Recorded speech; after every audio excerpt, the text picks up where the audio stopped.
Turiu patį populiariausią vyrų klausimą. Oho, iš kur čia ištraukė tokį? Aha. Surinkau, padariau statistiką. Žodžiu, Aha.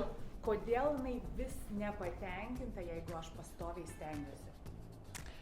Vyrai labai dažnai moteris nori visai ne to, ką jūs esate pasiruošę duoti, ar ne?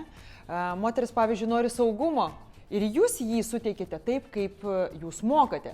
Ir dažnai būsite neįvertinti, bus galbūt nepadėkota, nes moteriai, pavyzdžiui, saugumas yra visai kas kita. Pavyzdžiui, emocinis ryšys, būti išklausytai. Aš nežinau šiuo atveju, ar ne, bet čia reikėtų vėl kalbėti su moterimi ir klausti, nu tai ko tau iš tikrųjų reikia iš manęs, kad tu taip pat galėtum atliepti ir mano kaip vyro poreikius. Bet kaip ten sakė, kodėl jos vis nepatenkintos? Atrodo, Nes nori kažko, moteris kažko nori. Žinote, ne, kad yra sudėtinga perskaityti moterį ir jeigu jinai pati nekalbės apie savo poreikius, ko aš noriu, tai jinai gali būti nelaiminga tiesiog, kad yra pati nelaiminga su savim. Gal neturi pomėgių laisvalaikių, gal jaučiasi pervargusi, gal jaučiasi nerealizavusi savęs ir įsilieja ant vyro, visaip gali būti.